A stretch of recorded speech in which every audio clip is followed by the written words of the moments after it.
नमस्कार, राधे राधे, हर हर महादेव। मैं आपका आचार्य देव।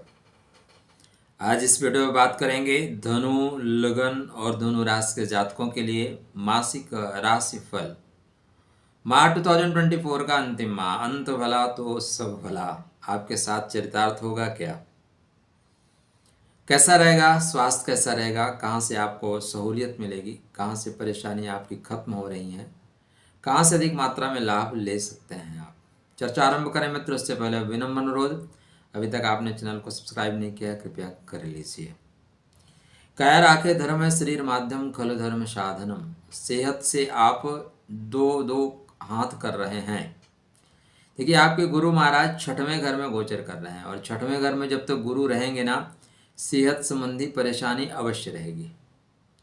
मैं आपसे बोलूं कि बिल्कुल कुछ नहीं होगा, सब कुछ राधे राधे होगा, ऐसा नहीं है। क्योंकि गुरु महाराज एक तो वक्री हैं, दूसरे वो रोहिणी में वक्री हैं। रोहिणी हो सकता है दूसरे बर्थ चार्ट पे ऊंचाई प्रदान करता हो, लेकिन आपके अष्टमेश हैं, मतलब आपके चंद्रदेव अष्टम भाव के कारकत्व को लेकर चलते हैं। गुप्त पीड़ाएं, गुप्त परेशानियां, गुप्त शत्रु, परेशानियां और पीड़ाएं वापस लौट आती हैं, जाती हैं और बोलती हैं कि अतिथ मैं नहीं जाऊंगा, वापस आ जाऊंगा। तो वापस आ रही हैं। एक चीज़ फायदा हो रहा है कि 23 दिसंबर को रोहिणी के तृतीय पदा में जाएंगे। तो तृतीय पदा में जाने से क्या फायदा है? मिथुन नवांशा में जाएंगे। तो मिथुन नवांशा में जाने से व्यापार में गति, व्यापार में प्रगति अवश्य होगी। सेहत में आप कंट्रोल करते हुए निकल रहे हैं, बट फिर भी सेहत में दबाव तो बना हुआ है। 23 दिसंबर से जैसे तृतीय पदा में जाएंगे, तो वहाँ से बेहतर फल देना शुरू कर देंगे। इसके साथ आपके बर्थ चार्ट पे एक और महत्वपूर्ण ग्रह है, जिनका नाम है मंगल महाराज। मंगल महाराज भी इस समय कर्क राशि में चल रहे हैं, और वो भी वक्री होंगे। 7 दिसंबर को वक्री होंगे। लेकिन मंगल के साथ अच्छा क्या है कि मंगल देव पुष्य नक्षत्र में ही हैं, और पुष्य नक्षत्र में वक्री होंगे। तो पुष्य में मंगल नीच के नहीं होते। जैसे कि यूट्यूब जगत में आप या आपने किताबों को पढ़ी है, तो वहाँ लिखा है कि कर्क राशि में मंगल नीच के हो जाते हैं। कर्क राशि में मंगल 3 नक्षत्रों का भोग करता है, तो पुष्य में नीच का नहीं होता, इसलिए मंगल नीच के नहीं है। तो पुरानी चीज़ें वापस आ रही हैं, पुराने प्रेम वापस आ रहे हैं। एजुकेशन में एकाग्रता आ रही है। कोई आपका बच्चा रूठ के चला गया था, तो वो वापस आ रहा है। रूठना, प्रेमी प्रेमिका रूठना, मनाना शुरू हो जाएगा, तो मान जाएंगे। आप कहीं ब्लॉक कर दिए गए थे, तो अनब्लॉक हो जाएंगे। ठीक है। विदेश की यात्रा आप करना चाहते हैं, कुछ आपके डॉक्यूमेंट्स क्लियर नहीं हो रहे थे, तो अब वो क्लियर कर दिए जाएंगे। विदेश के द्वार आपके लिए खुल जाएंगे। मंगल का वक्री होना, ये आप और कोई कार्यों में फ़ायदा मिले या ना मिले, लेकिन विदेश के कार्यों में, विदेश अगर आप जाना चाहते हैं, तो यहाँ पे निश्चित रूप से आपको लाभ होगा। चीज़ें क्या है, गुप्त रखिएगा। अष्टम भाव गुप्त को लेके चलता है। तो अगर आप अपनी चीज़ों को सार्वजनिक किए, आपने व्हाट्सअप स्टेटस लगाया, मैंने आजकल देखता हूँ लोग व्हाट्सअप स्टेटस पे बड़ा फोकस करते हैं। कोई नहीं देखता सर। अगर देख के भी कोई फूल भेज दिया, कोई क्लिक कर दिया, उससे क्या फ़ायदा? नज़र लगती है लोगों की। इस दुनिया में माता पिता के अलावा कोई भी आपकी प्रगति गति से खुश नहीं है, कोई भी रिश्तेदार हो। तो कृपया सावधानी से यहाँ पे यात्रा करिएगा। मंगल वक्री हो रहे हैं, तो एकाग्रता भंग भी हो सकती है। ठीक है ना। जहाँ पे मंगल वक्री होते हैं ना, या कोई भी ग्रह जहाँ वक्री होता है, उस पार्ट को बड़ा कर देता है। तो ससुराल वालों से संबंधों को बेहतर रखिएगा। जीवन साथी से मत उलझिएगा, नहीं तो लड़ाई लंबी चलेगी। यह माह वक्री ग्रहों का माह है। 5 ग्रह वक्री हैं। तो 5 जो ग्रह वक्री हैं, सावधानी के साथ चलने का। राहु केतु वक्री, बुध वक्री, मंगल वक्री, गुरु वक्री।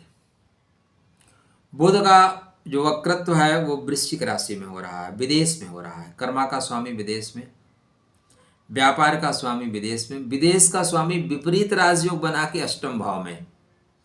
तो विदेश जाने का तो प्रबल राजयोग टाइप बन रहा है। तो अगर आप विदेश की यात्रा करना चाहते हैं, विदेश का मेरे दृष्टिकोण से जो विदेश है, जहाँ पे आपके खान पान लैंग्वेज चेंज हो जाए, उसको बोलते हैं विदेश। अब हो सकता है आप ऑस्ट्रेलिया, इंग्लैंड, जापान ना जा पाएँ, कोई बात नहीं। आप पटना में रहते हो, दिल्ली आ जाओ, दिल्ली रहते हो, बंगलौर चले जाओ, पूना चले जाओ, पूना हो बेलगाम चले जाओ। ठीक है, ये विदेश है जहाँ पे लैंग्वेज और खान पान वेशभूषा चेंज हो जाए उसको बोलते हैं विदेश। ठीक है, तो यहाँ पे जाके आप बेहतर परिणाम प्राप्त करते हुए दिखाई दे रहे हैं। शनि महाराज शतभिषा में है और राहु महाराज शनि के उत्तर भाद्रपदा नक्षत्र में है। नक्षत्र एक्सचेंज योग, नक्षत्र परिवर्तन राजयोग। पॉइंट यह है मित्र कि हम बहुत लोगों की कुंडली में देखते हैं कि योग बन रहा है, क्या हुआ, योग क्रिएट कर पाए हैं? बनने के लिए तो बुधादित्य योग ज़्यादातर लोगों के कुंडली में बन ही जाता है, लक्ष्मी योग बन ही जाता है, गज केसरी योग दृष्टि या युति से बन ही जाता है। लेकिन क्या यह योग क्रिएट हो पाया है? क्या इसको आप सक्रिय कर पाए हैं? सिम लाने से ही मतलब नहीं है, सिम एक्टिव है कि नहीं है, सही से फंक्शन कर रही है कि नहीं, तब आपका काम होगा। आप कोई भी सिम ला के अपने मोबाइल में लगा लोगे तो क्या लगता है आपको, कनेक्शन आपका जुड़ जाएगा। हम में से बहुतायत लोग इसी भ्रम में जी रहे हैं कि उनके कुंडली में योग बना हुआ है तो यह योग उनको 100% फल देगा। योगों को आपको सक्रिय करना पड़ेगा, तो आप शतभिषा के योगों को सक्रिय करें, निश्चित रूप से आपको लाभ देगा। अगर नहीं सक्रिय कर सकते तो बस जैसे प्रतिदिन सूर्योदय होता है, सूर्यास्त होता है, आप प्रतिदिन अपना निकाल देते हैं, वैसे दिन निकल जाएगा। केतु महाराज उत्तर फाल्गुनी नक्षत्र में चल रहे हैं, डेफिनेटली आपके लिए लाभकारी हैं। भाग्य में आ रहे अवरोधों को तोड़ने का प्रयास केतु महाराज अकेले कर रहे हैं। यहाँ पे आपके लिए एक बहुत सुंदर योग इस माह में बनेगा 15 दिसंबर के बाद। 15 दिसंबर से, हालांकि 2 दिसंबर से सूर्य नारायण आपके लिए परिवर्तन जो है उनका ज्येष्ठा में सुंदर सा परिवर्तन होगा, लेकिन जो परिवर्तन आ रहा है राशि चेंज कर रहे हैं, धनु राशि में जा रहे हैं। धनु राशि में जब जाते हैं तो मांगलिक कार्य बंद हो जाते हैं। सूर्य जगत आत्मा है, जो तुला की नीचता है उसको धनु में आके परिमार्जित करते हैं। श्रेष्ठ अवसर है, भाग्य सपोर्ट करेगा, यत्र तत्र सर्वत्र भाग्य सपोर्ट करेगा। 23 के बाद गुरु भी रोहिणी के तृतीय पदा में जा रहे हैं, बेहतर फल देते हुए दिखाई दे रहे हैं।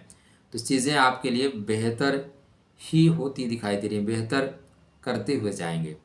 आने वाले समय में गुरु महाराज थोड़ा सा मूवमेंट करेंगे। जो गुरु का मूवमेंट है वो जिस तरह से जा रहे हैं वो आपको गति पकड़ाने वाले हैं। तो ग्रह नक्षत्रों पे अपनी दृष्टि जमाए रखिएगा, वक्त के साथ बदल जाइए, तकलीफ़ें कम होंगी। शेष गुरु को मजबूत रखिए, मंगल को मजबूत रखिए, कारवां यूँ ही निकलेगा। बहुत सुंदर माह नहीं है, लेकिन कुछ संभल के चलिए। थंब भी नहीं लगा सकते हैं कि अंत भला तो सब भला, लेकिन थोड़ा संघर्ष के साथ चलेंगे, भाग्य आपका डेफिनेटली सपोर्ट करेगा आपके लिए। राधे राधे, जय श्री राम।